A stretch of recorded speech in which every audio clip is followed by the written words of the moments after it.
If you don't have a repeatable way to generate leads, I got bad news for you. You don't have a business, you've got a hobby, and a pretty crappy one at that. So today we're going to talk through what are the 4 ways where you can generate leads, how are companies generating more leads in 2025, and some of the strategies that we're using at Guru and Underdog Digital to help not only ourselves, but our customers to generate more leads.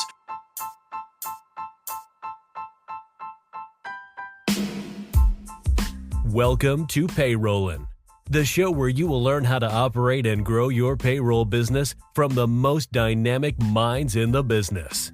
If your company offers payroll services, this is the podcast for you. And now, here's your host, Matt Vaadi. Let's go. I'm joined here by Chris Clark from Underdog Digital. Chris is a digital media manager. What is your title at Underdog Digital? Marketing coach. Marketing coach. To go with. All right, cool. He's also a radio personality, among other things. Works at Gamecock Central. He's on 107.5 The Game here in Columbia. If you're local to us, fantastic marketing resource. Thank you for joining me today, Chris. But first, let's go ahead and dive in and talk about what are the different ways we can generate leads, right? So we've got 4 quadrants. I really like this. You and I are reading the book. Have you finished $100 million leads yet? Or you just started? Is this the first time you will have read it? Is when we're doing it as a book club? I'm on my second, actually pre-book club. I'm on my second audio while I walk around. I like to listen to the book. So this will probably be my third go round on it, actually. Awesome. I love it. In the book, it's a fantastic book. If you haven't read it, I think I recently recommended it in a podcast episode, but he talks about the 4 ways that you can generate leads as a business. And I love the way he puts this because it's just so simple. You can see the quadrants. There's people who know you, people who don't know you. So cold audience and a warm audience. There's one-to-one and one-to-many. So one-to-one cold, one-to-one warm, one-to-many cold, one-to-many warm. So we're going to talk about some of the different ways that we're leveraging each of those different quadrants and different things, what's working, what's not working, and how we adapt and adjust based on what's working there. But first, what are some of the things you've seen that are working for payroll companies right now? Well, I think a few different buckets there. One that I love that Guru does a great job of is you hit their website and you get 42 HR templates, right? And I absolutely love this one because a lot of people think, hey, I'm starting a business. I have a business. I need a website. And you're right. You do need a website for many reasons. But a lot of people get hung up on the design or maybe even how much traffic they're getting. Obviously, traffic's an important metric if you're talking about a website, but what are you doing with the space and the real estate, so to speak, on your website, right? So a lot of people love to, when they're designing a website, let me put an email box that says subscribe to what? What are you asking me to subscribe to? It sounds like a chore. What am I getting in return? And often people say something like, get the latest, keep up, find out more, which is a little bit better than those others, but still not great. Now, when you go to Guru's website, what are you going to get? 42 free HR templates, right? And Guru gets an email in exchange, and then they get obviously tremendous value by getting 42 free HR templates. So I absolutely love that example. Another thing I think you see in that is people sometimes are afraid to quote unquote give away some secret, right? But we found a lot of value in Guru doing this because it leads to higher conversions when somebody does hit their website. You can obviously use those assets like free HR templates, even in other avenues of marketing like cold outreach, where as opposed to asking somebody if they're interested in something, you can present them with something that's immediately valuable to them in exchange for their email or a call or something of that nature. So absolutely love templates and or just Matt, doing something that's different than, hey, give me your email for no reason at all. It's interesting because the 42 free HR templates we can use at every stage of the funnel. So that's the thing I like about it the most is this cold traffic shows up at the website. Boom. They can now get into and become a warmer lead by taking advantage of getting a great resource. This is literally when I remember sitting down and creating the 42 free HR templates. It was like, what are the things that every client asks us for in the first 90 days? And let's just put it all together. So, it's a performance management. It's a new hire packet. It's a termination checklist. It's all the stuff that every business needs for their HR that we just went ahead and put into one thing and said, hey, let's give it away. And it was based on this philosophy. So this is funny because I actually had to look this up this weekend. We were just coming off of Mother's Day when we're recording this right now. And my wife loves coconut cake. And so this restaurant in Charleston, the Peninsula Grill, I don't know if you've ever heard of it. It's right there on the corner of Market Street down in Charleston. If you're ever in the area, go check it out. For the record, if you buy one of their coconut cakes delivered to you in the mail, like a dry frozen or however they do it, how much do you think this coconut cake costs? You got to bro me and you got to guess low because I'm going to go high. So make sure you guess. Like, this is a good tip to everybody listening at home. Hold on. I'm turning the camera to me here. When one of your friends asks you to guess a number, like, if you know that they're going to go high, you got to go low. You got to be a bro. Like, so if you say $500 right now, like you're really, because then I'm going to come in and be like, it's $270, Chris. Like, thanks a lot for blowing up my number. Like, no, it's not $500. What are you, ridiculous, man? Of course it's not $500. All right. So you didn't get to guess. That's me talking over you as usual, but just be a mensch, like help your homies out. Don't guess high. All right. So it does cost $270, Chris. Great guess. Wow. I'm on one right now, as they say. I haven't even had a C4 this afternoon. But so what they did though, Peninsula Grill in Charleston was it was 10 years ago, 2015. They published the recipe of this famous coconut cake that costs $270 to have delivered to your home. And, it's $20 a slice if you go there and you buy it at the restaurant. And, why on earth would you publish your award-winning recipe? Right? Like, why would you do that? Well, I know if I published this recipe, well, guess what I didn't do? We made mama a coconut cake on Sunday for Mother's Day. Well, guess what recipe we didn't make? Peninsula Grill, because it's a nightmare, dude. It's like, I mean, it would have taken us 6 hours to make this cake. And there were ingredients I've never even heard of in this thing. And so I'm looking at it and I'm like, me and my 13-year-old daughter are getting ready to make this cake. There's no way we're going to be able to do this. And I have tried it in the past. And guess what? It didn't come out as good as how they make it. It took me 4 hours. I had to go buy all these ingredients. Took me a ton more time. By the time I tallied up all the time, money, energy, well, $270 seemed like a heck of a deal, right? And so in content, in our world, what we want to be doing is giving away the recipe. We want to make sure that we're giving away whatever it is that our customers are coming looking for. Again, what templates do my customers come looking for in the first 90 days? Here's all of them. Let's rock and roll. So I love that. Where does that fit, right? Let's think about that. So if I go to the Guru website, I get a free resource, free download. And just for like people's knowledge out there, we probably get 60 leads a month just from that form on the 42 free HR templates landing page. So it's a good lead magnet for us. Where do you think that fits in terms of the quadrants? One to many, one to one, cold, warm? It's one to many, I think, because it's coming off of your website, which obviously is not, an outreach unless it's somebody finds out about your website from a one-to-one cold email communication. That's very possible, obviously. Or if you're just saying, hey, do you mind if I send you these HR templates instead of, hey, can I run payroll for you, right? As a service, that's this different ask and honestly a better ask. So I would say one to many would probably be where that fits in. It can be warm or coldish, but generally I think it's going to be more and warm because chances are somebody's found your website. It's from Google or it's probably from Google, honestly, searching for payroll company near me or best payroll companies or whatever it may be. Yeah, and you're right. And we'll stuff it in a bunch of different places. So we'll do one-to-one cold. We'll run ads to it. Yep. So it's got a landing page. We'll run ads to it and we'll get some good leads from that. We'll do one-to-one warm, like I talked about it. We'll use it as part of the nurture sequence once we have somebody in sales process of, oh, hey, here's a small example. And now just imagine us making the cake for you on the other side, right? So we can use it at each stage of the funnel. It could be middle of funnel content, bottom of funnel content, but it's definitely usually a one-to-many play in that it's either or somebody's going to find it organically cold or somebody's going to find it warm and that we're going to kind of push it to them. So good stuff there. So that's a good play. What else are you seeing that's working well in the payroll space right now? Well, I think, so let's talk about cold email. It can still work.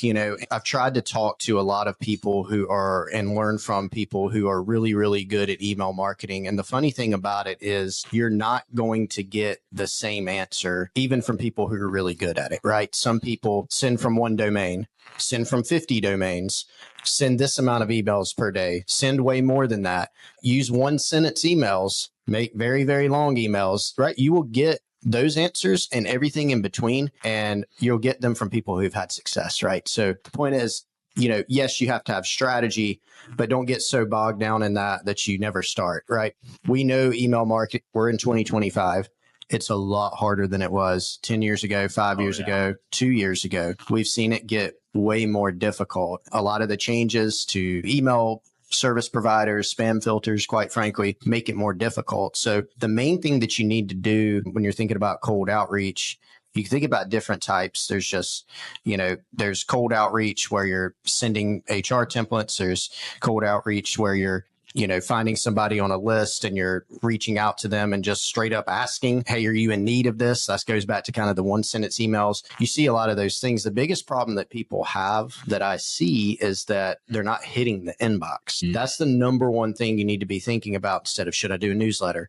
What should my copy look like? Those things are important. Think first, though, are you getting in the inbox? And so there's a lot of, and that's a great example, right? For us at Underdog, a lot of clients who are thinking about cold email, a resource we could create is, here's how to get your emails in somebody's inbox. They may then look at that and say, awesome, that's a great resource. It's helpful. I'm going to use it. They may also say, I don't understand this and it's too much work. Can you do it for me? Right. So it's a great actually lead magnet for us. But cold emails still can work. 2 keys, three keys, get in the inbox, add some type of value right there. And you've got to be able to achieve scale. You can't send 100 emails in 2025 and say, where are my 20 leads? It's just not going to work. Well, not unless they're highly customized, right? So if I'm sitting down each day and I'm just like researching, but again, it's the ROI on the time there. Now, I could argue either way. If I sit down and write 5 highly targeted emails to 5 people every day that I know are fitting a little bit more in that one-to-one warm category, because that's the only way that's going to work, is they've got to be one-to-one warm. If it's one-to-one cold, 5 a day ain't going to cut it. That's just not going to be enough. Yeah. And so to your point, I think a lot of people don't understand the complexity of cold email in terms of, I know for each of our companies, we've got up to 5 domains we're sending emails from. We've got, to your point, we just had to go through an extensive warm-up process or outsource scale. We recently talked about on one of these podcasts, a new business. We accidentally sent a blast to like 10,000 people before we warmed up the domain and immediately started landing in spam folders. And we're kind of laughing to ourselves, like, of all people, we should know better, right? And but we still went ahead and made that mistake anyway. And, look, if you're just going to send 25 cold emails a day and you want to send them from your primary domain and they're going to be a little bit more nurtured, great. I would say with tools like Clay and what you have out there today to be doing that is, as much as people hate Clay and AI email and just sort of what it is and what it stands for, you're kind of wasting your time trying to sit around and send 25 batch emails out of your inbox directly and not using the tools available to you, things like Apollo, Clay, and what's the one you love? You love Sales Handy? Sales Handy's a good one too. Yeah, absolutely. Tons of good tools out there for cold email. And I hate to break this to you, those of you that hate getting your inbox filled with cold email, your inbox is filled with them because it works. I mean, it stinks. Not anybody wants to say that, but we have another cold outreach tool that works way better. I know this as a customer of Underdog Digital because it's crushing for us right now at Guru. And what's the cold outreach that is crushing most for payroll companies right now? Yeah, LinkedIn is fantastic. I mean, it's the biggest and best, B2B platform out there. LinkedIn lets you get, if you want to, more granular with what you're doing because, and you just kind of think about from a common sense perspective. Put yourself in the shoes of somebody that you're reaching out to. Let's say it's somebody completely cold. If I got a cold email from Matt Vaadi, it could be literally the exact same message. If I don't know you, maybe you've included some type of resource in your email. Maybe you've given me a website. I've got to go click the link. I've got to go do some research. Maybe you have your picture. Maybe you don't. As opposed to LinkedIn, right? I go to LinkedIn. I get cold outreach from you. Now you've got basically kind of your persona. You've got a bio. I can go to your page very easily in one click. I can check out, does he look put together? What does his bio say? Where has he worked? What does he do? Who does he serve? I can look, do you have posts? Do you post regularly? Who are your connections? Do we have anybody in common, right? So LinkedIn gives you more answers immediately to where it kind of just lowers the tension, I think, on LinkedIn. And so you typically see better response rates from LinkedIn. Something that we're doing a lot right now, experimenting isn't the right word, I don't think, because there are actually a lot of data that shows this works better, but we're starting to combine email outreach with LinkedIn sequences all in one, right? Because sometimes you may get, hey, here's a list. Let me send cold outreach. here's maybe that same list or a similar one where there's some overlap.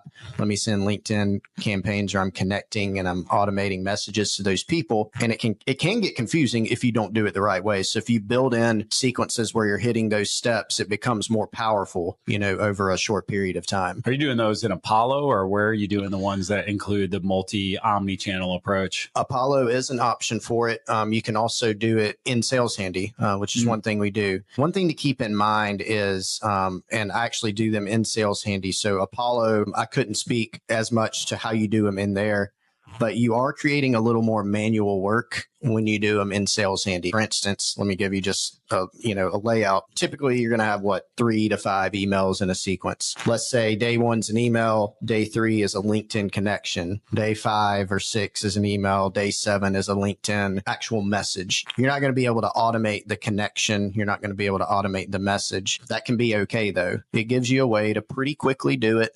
Go through, mark it as complete. It moves you to the next task in the stage. And by that time, if you've gotten through all the stages, and let's say your LinkedIn message is last, you're going to have some data on that person. Have they opened any emails? Have they interacted? If they've replied, we might have already moved to another stage where I don't need a LinkedIn DM anymore. And so you've got some data where you can now go back and kind of customize your message at the end. You see customization work great. You see cold outreach on DM work great, where it's literally completely automated, where you're connecting and sending out campaigns, kind of like cold email on LinkedIn. So there's not a silver bullet answer, but you should be using LinkedIn. If you're not, you're missing out. Yeah. And I think when you think about this in terms of lead gen, right? So this goes back to when I'm a sales rep carrying a bag at a Fortune 500 company. Every single month, we would have somebody from the sales team create a campaign. It would be omni-channel like you're describing. It would be multiple steps. This stage of the game, this part of the game has not changed. Like, we have to be creating omni-channel, multi-step campaigns when you're doing cold outreach. Phone's not enough, email's not enough, LinkedIn DM's not enough. Like, we've got to hit them multiple places to make sure that they know who we are.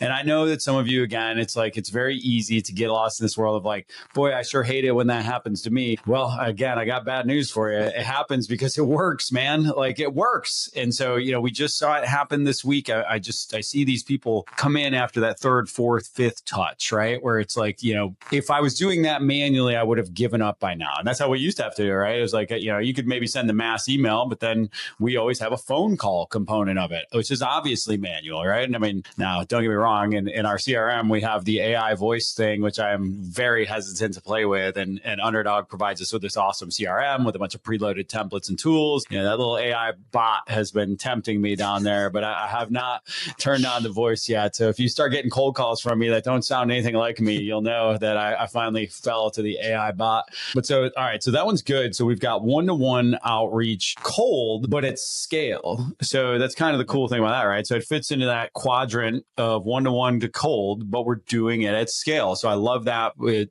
cold email, cold LinkedIn outreach. Again, like the thing nobody wants to hear, because all of our LinkedIn inboxes are filled with junk, is that like, you're probably going to keep getting more for the foreseeable future. And like I tell people all the time, like, especially if you're on the free plan on LinkedIn, you should know that if you're not paying for something, you are the product, man. Yes. Like, I mean, you are the product. So it's a very simple equation. It's Facebook 101, right? Now, one of the hardest ones for us over the years, and we still have not cracked the code on this. So I'll be interested to hear, I know for a lot of our payroll companies, we've done well with this, with things like what we described, running paid ads to a landing page for a resource that you can download, and then we're going to get leads. They're not the warmest leads, right? They tend to be mixed quality, but for a couple $100 a month, you can get 30, 40 leads just from that. And so if you've got sales reps that are looking for things to call on, I think it's a pretty good investment of time and energy. But if you're looking for more direct response, paid ads can be a little more challenging, particularly in the space. And I think the thing that people don't realize is, so if I'm a B2B company and I'm running paid ads, you're almost never going to see a paid ads for a product that costs $5,000 a year plus that just says buy now, right? I mean, and it's not going to be book an appointment now either, typically. And on top of that, if it is, you have to get get comfortable with what you're willing to spend to get an appointment. What is it really worth to you to have a first appointment with a potential client, depending on the size of your annual value of a deal,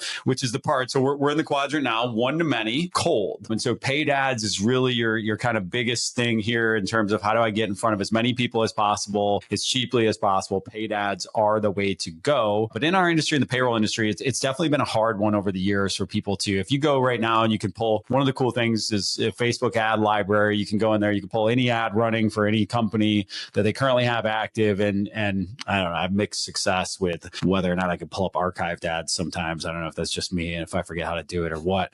But Gusto is a good example. Gusto right now, if you go to their paid ads, this tells you everything you need to know. Every paid ad they are running, well, as of last month, was for their partner accountant program. Not a single paid ad was focused on direct to market like IR payroll. It was, hey, Mr. Accountant, Mrs. Accountant, get certified on our platform and you resell it. So they're running paid ads to their partners, not to their end users, which is an interesting strategy. And a lot of people here listening can learn from is how do I try to nurture that 1 + 1 = 11 group who can help me to sell my products. But for us, we are working on some more direct response stuff on the paid ad side right now, but we're getting highly targeted. You know, I just interviewed Matt Umholtz on the podcast and you know, we talked about, this is the first time I've ever maybe held anything back on this podcast. I've shared more on here than I even care to admit, but I was like, this niche that we're targeting right now, paid ads, I'm not going to share because it's a sub niche to the point where it's kind of like one of those, if that works, that's a really targeted industry. And I don't want everybody listening to this podcast to start running paid ads to the same target audience I am. So we're going to keep that one under wraps, but I'm sure if you do some sleuthing, you can figure it out. But so talk to me about paid ad strategy. Where are you seeing it work? Where are you seeing it fail? And what are some opportunities you think in this space for paid ads? I talk to founders in the payroll, HR, and accounting industry every single day. And they all tell me they need more of one thing. It's not more money. It's not more AI tools. It's more time. How do I get more time? Well, I hired a virtual assistant through outsourcescale.com that helps me manage my inbox, manage my calendar, handles administrative tasks for me, helps support my marketing efforts, and much more. The cool thing about OutsourceScale is that they actually train the virtual assistants on the latest and greatest AI tools to make sure that they can't only do that administrative work for you that you need to get off your plate, but they're doing it in the most efficient and effective ways possible. I've been so happy with my assistant from OutsourceScale that I've actually added multiple other teammates to our other companies through them. Their pricing starts at only $7.99 a month, and they make it super easy to get a new teammate onboarded and part of your team very quickly. Check them out today at outsourcescale.com.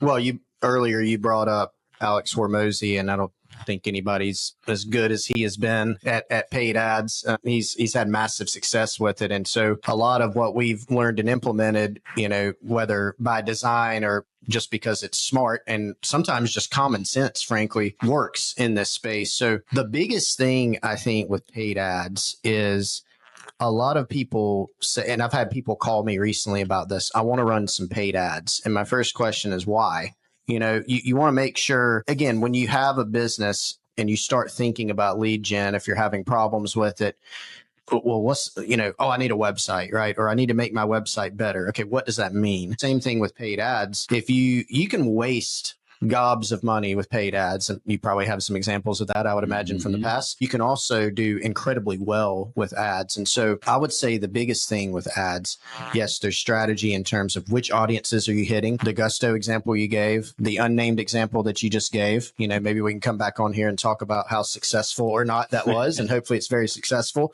But I think a lot of people run ads, even maybe run them to the right audience, but then there are other problems. And typically what you see is bad copy, bad call to action, pointing them towards an expensive product right off the bat, to your point. So people are seeing it, but they're not stopping. They're not clicking on it, you know, and I've seen several examples of this in the past day. You know, another example, hey, video, I'm going to run video ads. Cool. That can be great. It can also waste you a lot of money. Is your video more compelling than a graphic with great copy? And it can literally be the exact same thing, Karen and I from Underdog were talking about this recently. We were going back and forth between an ad that we had seen, and I sent her something and said, which one of these would you click on? And we agreed on it. It was the graphic, which was probably much cheaper to produce than a video, right? So I think that's the biggest thing. Yeah, you've either got to know or have somebody who can set it up for you. Everything that's involved in that, finding your target audience, but nailing what people see, making them stop the scroll, adding value, making them interested so they're clicking on it. And then the other side is you got to have great landing page copy, great value. All those things are important. Well, it's funny because I click on all the Facebook ads. I am like, if they're relevant to me, I click on them, even if they're not relevant, because it's getting served me for a reason. It has an incredible algorithm. And now look, let's look at ads in some different ways here too. So you've got your Facebook ads, which might be a little more, so like I said, we've probably the most success we've had on Facebook at Guru has been to the 42 free HR templates, because it is a good way to stir up cheap leads. But again, the quality, kind of mixed. Now, at Underdog, we're serving a whole bunch of people with a whole bunch of different types of paid ads. And we've had more success with some of those other industries than ours running search ads, right? So a search ad would be Bing or Google, where, hey, every time somebody's searching for the term PEO South Carolina, I show up as the sponsored ad at the top of the page instead of a cold ad, which is just going to run in the feed and, maybe pick up on. Now, here's the thing you have to remember too, man. Facebook is crazy for this because we started Outsource Scale. So it's a virtual assistant staffing agency. We're finding Filipino virtual assistants that are getting trained on AI for companies here in the US. But so as soon as I started checking out some of my competitors' ads, I clicked on maybe 2 of those ads, and then I started getting served every other competitor in the virtual assistant space, their ads. So basically, if you're a payroll company, and this is happening to me right now because I'm doing research on the payroll companies' ads, I'm getting 5 payroll companies' ads per day. So that means you're paying for another company to also get put in front of me at the end of the day, right? So like now Facebook says, cool, you're interested in payroll services? Well, let me throw these other 5 payroll companies in front of you too, which I think is crap because I'm like, man, I just wasted all this money on an ad and then you served them up every one of my competitors at the same time, dude. So that bothers me as a consumer, but as a researcher, it's actually super helpful. And I got to tell you, some of y'all listen to this, I'm seeing your payroll Facebook ads and they are awful, just terrible. It's like, do you want a better payroll service? Do you want to save hundreds of hours a year? Man, like who is doing payroll now that's going to save hundreds of hours a year by switching to you to use everybody uses a payroll system, dude. QuickBooks does it just as efficiently as our system. There's other value to what you sell. Nobody's saving 100 hours a year with 10 employees switching to your payroll, bro. So that piece is important, but let's go back. One thing I want to touch on there with ads though, because people will often get hung up on how expensive ads are. And one place where we hear where they're very expensive is LinkedIn, right? So LinkedIn ads are kind of known for being expensive, but until you've sat down and done the math, what you can afford to pay to acquire a new customer, you really don't know what expensive means yet. So for example, if I came to your office right now and said, hey, I'll sell you appointments, pre-baked appointments for $200 a piece, you'd probably look at me and be like, dude, I'm not going to pay you $200 to set an appointment for me. Like, that's crazy. That's so much money. Whereas if you sat down and did the math and said, all right, what's the average lifetime value of my customer? So, they're with us 7 years. They spend $20,000 a year with us. It's $140,000. How many meetings do I have to close a new deal? Well, for every 5 meetings I have, I close a new deal. Right? So for every $1,000, I close a new deal. So I can spend $1,000 and get $140,000 in lifetime value. That's an astronomical, the charts low cost of customer acquisition. And obviously you're going to have other things that are going to play into that cost of customer acquisition beyond just the ad spend, the sales rep salary, any other marketing you're doing around that. But you've got to know those numbers before you go ahead and start running ads. Cause that to me, whenever I'm over there helping out with Underdog is like, to your point, we want to run some ads. Well, do you know exactly the offer to exactly the audience and what you are willing to pay to acquire those customers? If you don't know those things, go back to square one. Yes. Yeah, I mean, and ads are, yes, they're an expense, but, if you think about, okay, I'm going to spend, let's just use a round number, if you're spending $50K on ads versus, okay, I'm going to hire a sales rep for $50K, which one is going to produce more for you? If your $50K employee is producing for you, that's a great investment. It's a cost. But a lot of people, I think you're right. A lot of people look at ads as ads are expensive. Well, employees are expensive, and they are human. There can be other issues there there, which you could speak to a lot better than I can. But, when you're thinking about ads, again, I think to go back to the point from earlier, you don't need to just decide on a whim, oh, we need leads, we got to run ads. You might be taking something that can be expensive and flushing it down the toilet. It's all about the return. And if you can take $10 and have $10 create you on average 100, that's not expensive. That's an investment, and a really good one at that.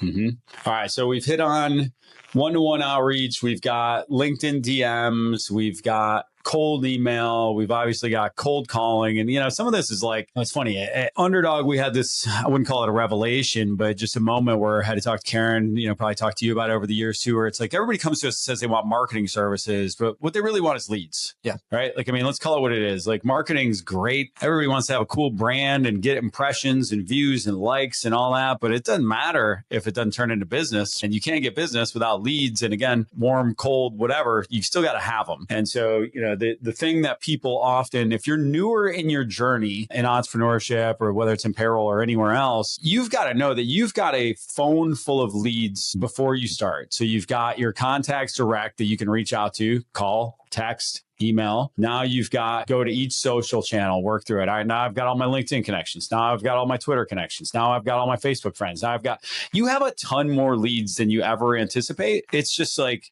you're too scared to sell is the reality, right? Like, and this is, I've had a lot of hard conversations with people over the last couple of months where they think they want to start a business. And then I explain to them how to go out and validate the idea. And then they go, yeah, I'm definitely going to do that. And then you'll check back in a couple weeks later and they'll be like, dude, no, I'm just busy building the product. It's like, yeah, a lot of products been built with no users, man. So we've got to be conscious of that. But so we've got, let's not leave the phone out of it. Right? That's so important. The phone still works. My phone rings less than ever. Let me just say that again. My phone rings less than ever on like legitimate calls. So especially from your local market, you've got this opportunity to like call from an 803 number if you're in Columbia, South Carolina, and get directly through to somebody. Every other call is coming through as spam. So if you pick up your cell phone and make a call to somebody, you're not showing up as spam, and you can cut straight through the noise. But the kind of last piece, I think, when we talk about, one-to-one, one-to-many, warm, cold, is content creation, right? So organic, attracting people to you by one-to-many, by creating content. And again, that can be cold in terms of I'm just firing a piece of content out there and I'm hoping people find it through SEO or whatever the case may be, or warm in that I've built an audience of followers and now I'm posting and they're reading it, right? So LinkedIn would be a good example of that. What things are you seeing work best in terms of organic content in 2025? Let me go on another little, mini rant about some of the things that maybe don't work, or just maybe some miscalculations or some things that you need to know. So a lot of times content, to go back to what you said about clients coming to us saying they want marketing, and you kind of have to dive into what that means. One of the most common things is we want you to do some blogs for us. And there's nothing wrong with that, right? And I'll explain why. We want you to do some blogs and we want you to do social posts. Social posts are a big client ask, and we do them. We fulfill them, right? And we try to do the best job we possibly can. But if you're doing social posts just to slap them on a calendar or cross post them, okay, cool. Are you wasting your time and your money? Are you wasting your money hiring us? Are you wasting our resources by your choice on something else we could be doing that would help you more, like cold email? Maybe. Let's talk about it. Let's figure it out. Let's take those one by one. Social. A lot of people think, I'll make some social posts, people will see my business. Not necessarily, especially on platforms, LinkedIn, Facebook, that reward you for paying them. Twitter, X, get your blue check mark. Oh, there's another level of blue check mark that'll get you seen more, right? The more you spend, the more you'll get seen. And so just filling out a social calendar and posting doesn't necessarily help you. Your engagement is actually more important. And there's nothing wrong with posting a social, because remember the example I gave earlier, if Matt Vaadi DMs me, I would like to go to his profile and see what he's written about. Does he know what he's talking about? But if you think people are just going to magically find your content if you post every now and then, probably not. But are you engaging with people on social? Commenting and not just putting in the comments, thumbs up or cool comment.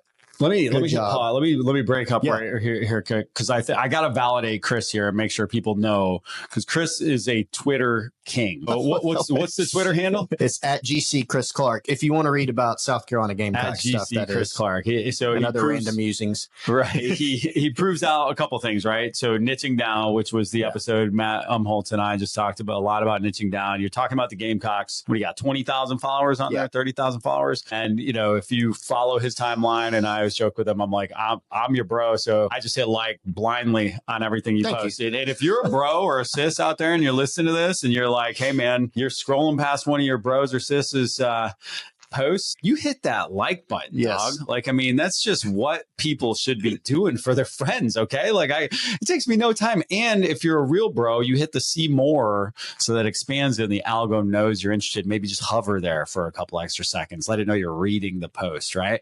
So I think that's again, is this a life advice episode? I don't know. It's partially that. So Chris knows and has, if you look at Twitter, is probably the training ground for social media better than any other, because in order to be relevant on Twitter, and you tell me if I'm wrong here, you have to post 5, 10, 15, 20 times a day to really grow an audience on Twitter. Yeah. And admittedly, don't take my own medicine here sometimes. My tweet volume has gone down over the years, but the way to grow an audience is you definitely have to post more. And Twitter is more informal, it's shorter, it's more stream of consciousness. Is it more toxic? Yes, certainly. But it's better for certain audiences. One thing that we found, by the way, with Underdog Sports, which is our sports marketing arm of Underdog Digital, is we were kind of trying to apply at first, or we thought, hey, let's do some sports outreach for certain types of clients on LinkedIn. It works everywhere else. Well, it does for founders and B2B and tech and software in the sports space. If you've got a product for, say, high school sports coaches or youth sports coaches, you're not going to find them on LinkedIn. They're on Twitter, though. They're on Instagram, right? So that's an example. To go back to the cross posting, let me just post the thing everywhere. Find your audience. Where do they live? And then what do they want on that platform, right? So your engagement is very important. I appreciate your likes on Twitter. That if I didn't know you, I'd be like, who's this guy who likes my posts at 10:30 at night all the time? Sometimes 1 a.m. 1 a.m. whenever. But, your interactions help. And there are actually examples of people who, you look at, say, their LinkedIn, and they don't post every day, but they're interacting like crazy with people, and they're adding value, and they're going to people's DMs, and maybe not just selling them something, but seeing how they can help. And those people do extremely well. So it's not just about, let me post 1,000 things and see what happens, right? Well, I think it kind of breaks that unfair narrative as you're talking here. I'm thinking about it of like the lurker versus the poster, right? Where it's like, I'm thinking about a networking event now in real life because, as you're talking, I'm thinking of the cliche, like it's called social media for a reason, right? Be social. But like, how do you act at an event would be the question, right? So yes, some of us are going to be up on the stage on occasion, right? And I love to post, and it's worked well for us. So it's a discipline I stick with, and that I write the posts, I do the posting, I do all the things, and the engagement like you're talking about, because not only would I show up to the event and step up on the stage and maybe give a 5-minute talk, but I'd also hang out and meet people and talk to them and have a one-to-one conversation over on the side. I would, have a conversation with a group. I'd contribute as a comment on a post, right? So like, look at these things in real life. So a DM is your one-to-one pull-aside conversation. Commenting on a group post or, where other people are commenting is us having a small group discussion. Posting is getting up on the stage and sharing something with a group of people that you have the opportunity to do. And, I've beaten ad nauseum on this podcast why you should post more. But I'll say this, and I'm going to call my shot here on this, because so Twitter kind of went through this ebb and flow, I think, sort of pre-Elon, where there was this moment in time where it got to be where collecting followers was all that mattered. And people would do the follow, unfollow move. Do you remember this? Were you on Twitter at this point? I'd follow Chris. As soon as he followed me back, I'd unfollow him. And I would just keep doing that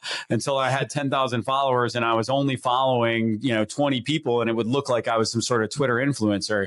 I don't think that game works as much anymore, but I'm starting to notice it, not the same version of the game, but the same collection of connections happening on LinkedIn, which tells me this platform is on the other side of the hill. And I'm hoping I'm wrong on that because we don't have a next place, right? I mean, obviously short form video is the thing, but there's still going to be a place. There will always be a place for text. But between the AI posts, the AI comments, and the sort of harvesting of connections, I fear our golden era of LinkedIn is getting put behind us. It doesn't mean we don't have a couple more years of great biz dev opportunities, but all the signs are there. And I mean, it starts to go back to, not to go off on too long of a tangent here, but we used to get great organic reach, tremendous organic reach. Do my best Trump impression there. No political thing there, but as soon as those word tremendous left my mouth, I felt like that was appropriate. And then as soon as they get you all addicted to the dopamine that comes with all those likes and all that reach, what do? They roll out paid influencer ads. Yep. Then the reach drops, and then it drops more, and then it drops more. And so you just get so desperate that you're like, I'm going to have to pay for that reach again. And so we're already there. And that's every social platform has gone through that iteration, right? Facebook did it, Twitter did it, Instagram did it. Like they all do it. Like it's just the playbook that LinkedIn followed. Well, and that's why I think to the extent that you can take advantage of the algorithm when we're talking about LinkedIn, Facebook, which I don't like as much as apply, like it's got some great value. I personally don't like it as much. I don't like dealing with it as much, but that's like a personal preference, right? Like you deal with things all the time in business you don't like. Twitter, I like, it's fun, right? Like it's better. It's easier to interact with people, but you don't want to be beholden to those platforms, right? Because you're just an algorithm change away. You think about YouTube. A lot of people, there was kind of a phase, on YouTube, and it still happens where we don't like what you said, demonetized, boom. And if your whole business is built on it, whoops. Now, payroll companies, which you're talking about here, that's not going to be you. But the general broader point, again, back to don't bank on, I'm going to make a bunch of social posts, that are just kind of cookie cutter, and those are going to help me. You need to be able to deplatform people. And I would say just honestly, if I could dumb it down, think of LinkedIn or Twitter like a phone. Like you made a great point about the phone. Like the phone doesn't have an algorithm yet, I guess. Right. Like the phone is a tool that you can connect with people. So yeah, post and try to take advantage of the algorithm, but bank on your reach, not depending on that. And bank on your reach, maybe diminishing as we've seen over the years. Those will probably just continue to happen. But what it is it's a tool that you can use to reach out to people, like a phone, like an email. You can use social media in those same ways as kind of just a mechanism to get in touch with people and share ideas. I have a good friend and mentor who is a multipreneur like I am. And one of the things he told me early on when I sort of fell into his circle was like, he does a really good job of keeping together his list of like true connections. And so, we've got these big, massive email lists, but I don't really have a great list of like, you and all my other peers and friends who like, when I want to just send a blast to like the people that know me well, I don't really have that, but he does. And he's like, look, if you're in my circle, you can expect at least once a year, I'm going to reach out to you to buy something from one of my companies. And like, he's just like, that's the expectation. You want to be in the circle of trust? Like, just know, like, friends do business with friends, like that is a totally fair thing to say, thing to do. And I don't think as many of us do it. I don't do a good job of it. To your point, it's almost cliche at this point, but like you've got to own as much of your audience as you can. So when you're, even though you've got a big YouTube following, like you always want to drive them to a forum to get their email so that you can, bring them to the next platform with you when you have to make that move, which is a great segue into, we now have a sign up form where you can get emailed every time there's a new episode of Payroll. And we just launched this great, it's funny because Matt mentioned it in our pre-interview. I was glad to hear it because Matt's an industry vet in the payroll industry, runs I think one of the top 3 largest private payroll companies in the country. We are distributing a weekly newsletter, the top 5 headlines in our industry from the week, top 3 things from the competitors, growth tip, and a couple other things in there. We're refining it. We're continuing to improve it. But I'm physically curating this thing myself because I've been on some of these other newsletter lists before where they're just clearly got somebody, either a virtual assistant or a scraping tool pulling together 20 links that are, 15 of them are garbage. I'm getting rid of the 15. I'm leaving you with the 5. So make sure you subscribe. We're going to put it in the comments of this video because certainly by the time this video is done, the Underdog team will have it ready for me.